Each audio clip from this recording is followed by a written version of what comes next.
My opinion is that Russia and China probably can't get the Saudis to the table because the Saudis are probably way too smart to think they're going to undermine the U.S. economy. In a world where global economies are more intertwined than ever, financial guru Dave Ramsey makes a chilling prediction that could have dire consequences for the American economy. Stay tuned until the end to discover what this shocking revelation could mean for the US, and whether there's any hope of countering the impending economic threat. Whether the US dollar will remain as the world's reserve currency has recently received more attention. Dave Ramsey, a radio personality and author, responded to a query from someone looking for his opinion. According to KTAR News in Phoenix, Dear Dave was the subject of a letter from Zach.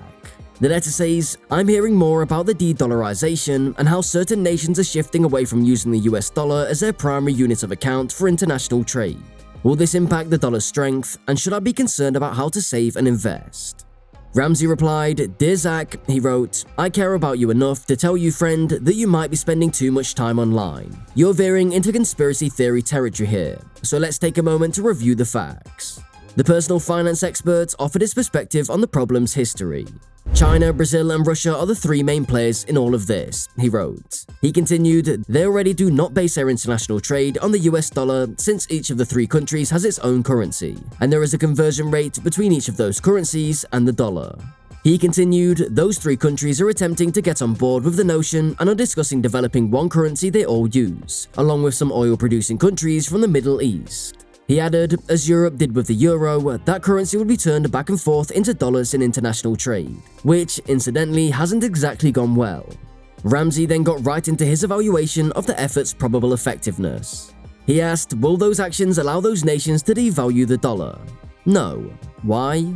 Because even though those nations have a sizable land area and their share of global GDP is very small, the United States still represents the vast majority of the world's GDP, he continued. Yes, China is significant in that respect. However, Russia doesn't contribute much, and Brazil's economy is in shambles, leaving it barely able to get by.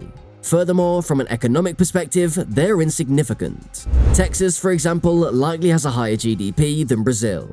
Ramsey stated that he does not think these nations can influence the US dollar's value. Mathematically speaking, they simply lack the strength to overthrow the dollar, he wrote. He added, however, even if they successfully put this plan together, de-dollarization won't result. He continued, they'll still need to trade with America, the 800-pound giant, even if they issue their currency, and they'll have to transact in dollars with us. He concluded, Zach, am I worried about this? Not at all, and neither ought you. Before a recent summit of the so-called BRICS countries behind closed doors, widespread fears existed in some parts of the United States. At the end of August, leaders from Brazil, Russia, India, China, and South Africa gathered to consider the prospect of integrating Saudi Arabia and other nations in their informal alliance. At the summit's conclusion, the leaders announced that 5 additional countries, Iran, Egypt, the United Arab Emirates, Ethiopia, and Argentina, besides Saudi Arabia, would be asked to participate. Numerous commentators believe this development could be catastrophic for the American economy. Kevin from Nashville is just one of them. He called The Ramsey Show to ask how to prepare for the worst-case scenario. Do you know what BRICS is and why it is considered a threat? The BRICS group of nations meets periodically to discuss trade, economic cooperation, and security issues and was first established in 2009. Some in the West believe it is meant to challenge multilateral organizations like NATO and G7 centered on the United States and Europe. Before the August conference, Mohammed Al-Jadaan, Saudi Arabia's finance minister, had made it known that his government was thinking about abandoning the US dollar as a medium of exchange for trading oil, the country's main and most valuable natural resource. Kevin predicted to host Dave Ramsey and Jade Warshaw that if Saudi Arabia devalues the dollar, all the nations holding treasury bonds to buy oil from the Saudis would ditch their dollars by selling their bonds. As a result, trillions of dollars would essentially come home, in Kevin's words, expanding the domestic money supply and fostering catastrophic inflation. He asked Ramsey how likely it was that this would occur, and if it occurs, how can you prepare for the complete collapse of the American economy? Ramsey disputes the idea that Saudi Arabia will join the BRICS and abandon the US dollar for 2 reasons. He warned his audience that the Saudis are probably way too smart to think they're going to undermine the US economy.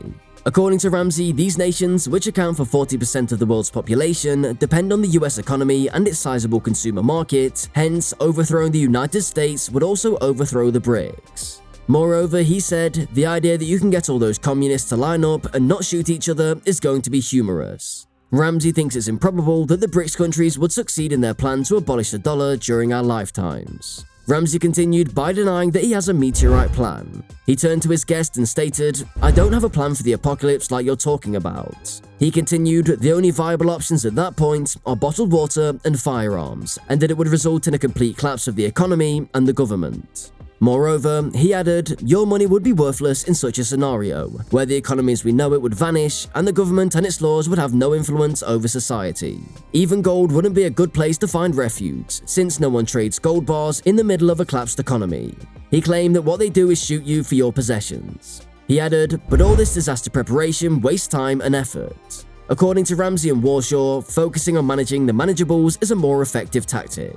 Additionally, he said, "There is no point in fretting about what Saudi Arabia or the BRICS countries will do because you have no control over it. Keep your attention on the things you can control, such as how much money you save, spend, and invest." It makes sense to be terrified of the worst-case situation, but neglecting your financial well-being out of dread of the end of the world will only make it less likely that you'll enjoy your best-case scenario. Do you know that Ramsey has passed an exam on real estate? While each of us was trying to get into college, he took a real estate exam and began selling properties at 18. While the dollar has dominated in the last century, other countries have charged the United States with using its dominance as a weapon. Additionally, nations like China, Saudi Arabia, and Russia are eager to reclaim some of that power. The introduction of the euro by the European Union sparked similar concerns, according to Ramsey. He said, "We had this same crap when France did away with their currency. Brexit was a big deal when the UK was going to get involved or not, and the euro is now traded all over Europe," he added. He continued by saying that, like the euro, any new currency will be converted to dollars. Moreover, despite the size of these nations, they contribute relatively little to global GDP. He pointed out that according to figures from the World Bank, Texas's GDP alone exceeds Brazil's by $2.4 trillion to $1.6 trillion. While China's GDP is considerably higher than the US's $23.32 trillion, it still has much catching up. China's GDP is currently $17.73 trillion. Unfortunately, Ramsey and his team think that this fear of de-dollarization only aims to increase views for online news sources. They assert that it has occurred previously and will do so again. In contrast, the caller's second query, "Should I be concerned about how I'm saving and investing?" The host told Zach that he didn't have to alter his action plan because of this prospective new currency. "It's math, not arrogance. It's not that the flag or my patriotism have blinkered me," remarked Ramsey. "It is asinine." So, what do you think? Will there be de-dollarization, and what are the chances of any other currency dominating over USD? Share your thoughts in the comments. The implications of Dave Ramsey's prediction could not be understated. As two of the world's most formidable economic powerhouses, Russia and China's strategies could reshape the global financial landscape. If Dave's predictions hold, the ripple effect on the American economy and its citizens could be monumental. Before you go, if you found this analysis insightful, don't forget to hit that like button. We're eager to hear your thoughts, so comment down below. If you haven't subscribed yet, do so now to stay updated with this and many other critical subjects. Until next time, goodbye.